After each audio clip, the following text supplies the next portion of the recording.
Hi అండి. నమస్తే. Welcome to మన ఇంటి విందు. ఈరోజు నేను మీతో ఒక విషయం షేర్ చేసుకోవాలనుకుంటున్నానండి. అది రైటో రాంగో కూడా నాకు తెలీదు. బట్ నేను చెప్పాలనుకుంటున్నా. నాదొక క్లౌడ్ కిచెన్ అని చెప్తున్నాను కదండీ! నేనేమంటున్నానంటే మీకు ఎప్పుడైనా ఫుడ్ ఆర్డర్ పెట్టుకోవాలి అనిపించినా, మీకు ఫుడ్ క్రేవింగ్స్ వచ్చినా మీరు ఆర్డర్ పెట్టుకోవాలనుకుంటారు కదా! ఆ ఆర్డర్ ఏదో మీరు అంటే మీకు దగ్గరలో ఉన్న నియర్ బైలో ఉన్న క్లౌడ్ కిచెన్ చాలామంది ఈ మధ్య రన్ చేస్తున్నారు కదా! వాళ్ళలో ఎవరికి ఖచ్చితంగా పెట్టండి. నేను నాకే అని చెప్పట్లేదు. ఎవరికైనా.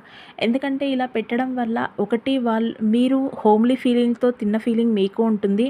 మీకు వాళ్ళు ఎక్కడున్నారు అంటే ఏంటి అని మొత్తం తెలుసు. మీరు ఫుడ్‌ని కస్టమైజ్ చేయించుకోవచ్చు. మీరు హెల్తీగా తినొచ్చు. వాళ్ళు ప్రిపేర్ చేసే వీడియోస్ కూడా మోస్ట్‌లీ అప్‌లోడ్ చేస్తారు. అలా చేయడం వల్ల మీకు హోమ్లీ ఫుడ్ తిన్న ఫీలింగ్ ఉంటుంది. ఇలా ఇంట్లో ఉండి పని చేసుకోవాలనుకునే నాలాంటి వాళ్ళకి సపోర్ట్ చేసినట్టుగా కూడా ఉంటుంది. థ్యాంక్ యూ అండి ఇదంతా విన్నందుకు. ఇది ఓకే అనిపిస్తే ప్లీజ్ లైక్ చేయండి. లేకపోతే ఇగ్నోర్ చేసేయండి. Thanks for watching. Thank you.